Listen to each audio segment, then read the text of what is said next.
Okay.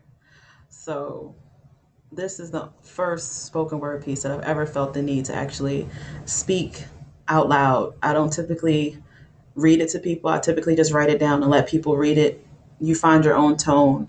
But with this one, it's so personal and so close to home for me and so emotional that I felt like I had to read it in the context and in the cadence that I originally thought about it in my head.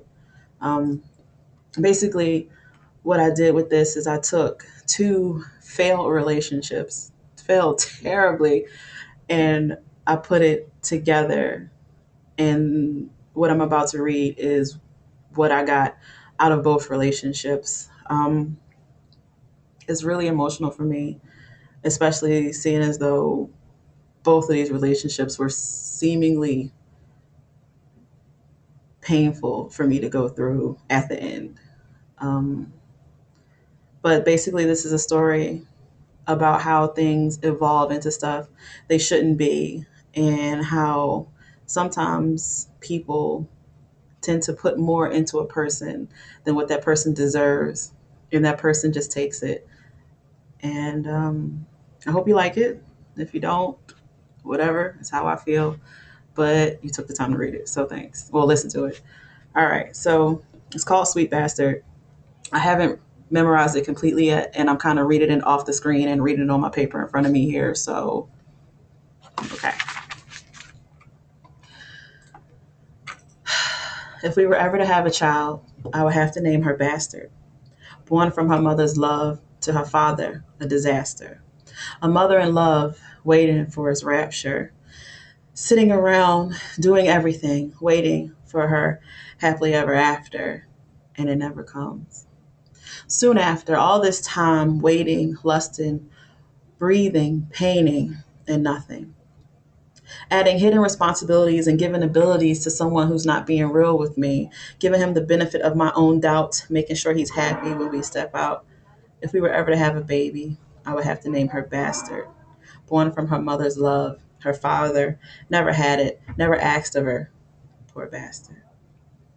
Mother sitting there just smiling and waiting, just sitting here thinking of all this time and what she's been through and what she put together and how it fits and how mother and father gave her this life and she became their domestic contractor without acknowledgement. Poor bastard. Conceived on what her mother began to think was love, but all it was lust. Mother did too much, gave too much trust, and now she's sitting here. Poor bastard. Her time wasn't right. Her parents rushed. All they could think about was he was cute, she was cute. Hey, let's try it. Let's fuck. Where they are, stuck. Sharing a child that she wanted so bad and yearned for, and would be able to tell this child that in mommy's heart you were conceived the day that she laid eyes on daddy. Poor bastard. Daddy would say you were a matter of time. Daddy had sex with mommy all the time, never using protection anytime. And I can't sit here and say it, but baby, you mine. You look just like me. But mommy was never mine, so you weren't mine. We just shared the same genes. Daddy would tell mommy that, baby, there's nobody better than you. And mommy believed that there was nobody better than she. And mommy said then that in daddy's heart, all he really wants is me. And mommy said, baby, that's fine. We'll just stick it out. Baby, one day we'll be. But daddy didn't want to be. Daddy just wanted mommy to be. And mommy just wanted them to be. And them to be was nothing but sex all the time, lusting and lovely. But that's all, baby. And now mommy has to sit here and tell you that daddy's not coming through. Dad didn't even want you. All he wanted was mommy and what mommy did when he came through. Poor bastard. Mommy loves you in her heart, and daddy won't love you hereafter. Daddy didn't love you during. Daddy didn't love you when. Daddy wasn't really there when you were conceived. He was somewhere else in his head. And I have to sit here and look at you and tell you, my pretty little bastard, how much mommy wanted you. And how the first time she laid all eyes on daddy, all she could think about and all she felt was you. And how it took so long for you to come through because so many things that you do not know and things that baby mommy knew. But still she hoped and mommy prayed and mommy got you at the expense of daddy not coming through. As soon as he heard about you, all communication was cut through. It's like I never even knew him. And mommy didn't know what to do. But the only thing that mommy can do, my sweet bastard, is tell you how much I love you and how much you're going to grow with us, with your family, and how we're going to see you through. But sweet, sweet bastard, I can't tell you about daddy because the daddy I know doesn't exist. The daddy that you might have loved and the daddy that I know you sorely miss is gone.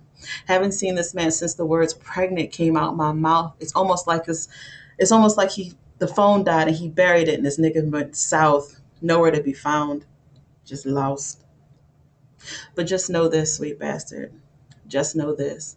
Even if it was only once, mommy and daddy shared a kiss of love that she thought would bring you through, not the hatred and anger, anticipation that she had to fight through to have you, to show you, to love, to know you. Just to let you know that mommy dreamed about you nights when she thought she could never conceive again. And when she would tell daddy, he would just look and say, no, it's the end. We're just only friends. There's nothing that can be more. I need you to stop trying to make ends when there's nothing but ruffled edges. I know you like me, baby, but I'm not like that with you. All I want for you is to lay down ever so slightly the way you do. And if you're on all fours, just back that ass up the way you do. If I were to ever have a baby, I would have to name her Bastard. Born from her mother's love. To her father, she was a disaster.